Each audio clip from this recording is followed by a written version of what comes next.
Hi, friends. I need some of my diet soda this morning. Let's make some freezer dough cookies. These are great to just keep in your freezer all the time. And then anytime you need a couple cookies, you just pull a couple out and bake them.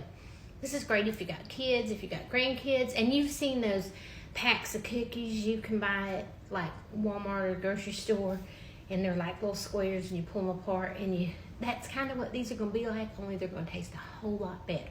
So let's make them together. All right, so what I've got here, I've got a bowl with 2 cups of brown sugar and 1 cup of sugar. And to that, I'm going to add 4 sticks of butter, or 2 cups of butter, however you measure. I know some of y'all don't measure in sticks. So we're going to mix all this by hand. We're not using a mixer. We're going to mix everything, the whole recipe, the whole cookie dough recipe, we're going to mix by hand. So we're just going to mix that together real good. And then we're going to add, let me get it mixed up. I'm making y'all watch it this time, because you don't want chunks of butter. So you definitely want that butter melted. All right, now we're going to add 4 eggs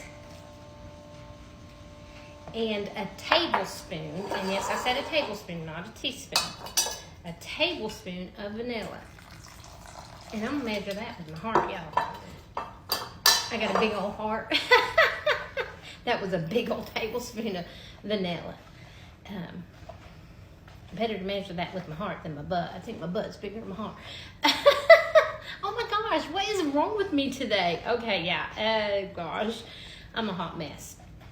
All right, let's get that mixed together real good.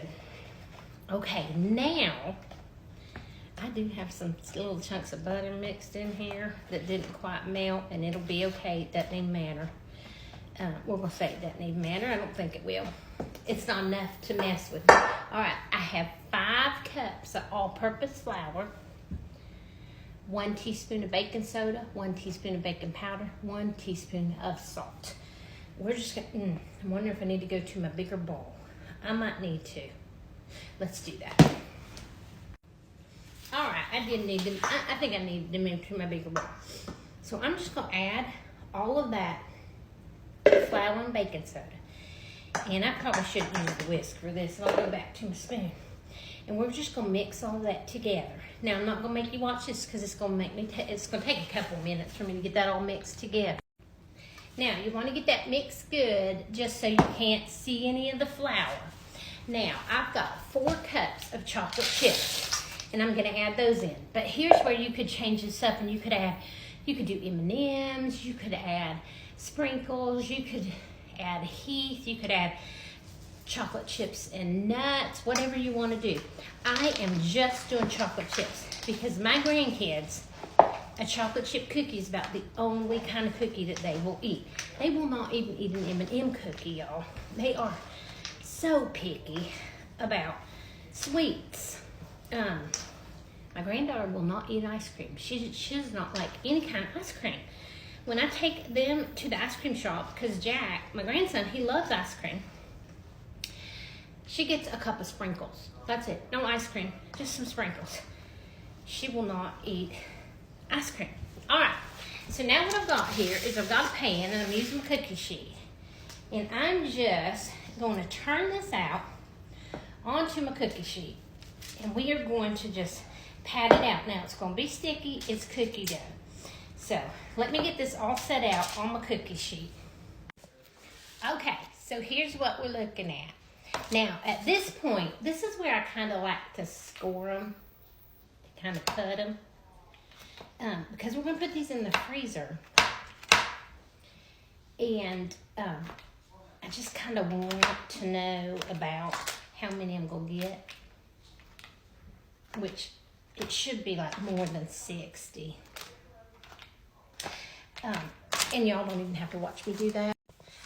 Okay, so now we're just going to cover these. You can cover it with plastic wrap. You can put parchment paper over it. We're going to pop it in the freezer for 1 hour. And then we're gonna take it out and we're gonna break it into probably 3 different Ziploc bags. Okay, so now all you're gonna do is pull those cookies out of your freezer and cut them into whatever sizes you want. For me, I made 3 gallon Ziploc bags and 1 quart-size Ziploc bag. And then I'll write on here, bake at 350 for 10 minutes, about, keep an eye on. But then you can just pull with however many you want and pop them in the oven. And so then I'll have those in the freezer ready to go. Those will last me a while. So freezer cookie dough, y'all. Bye now.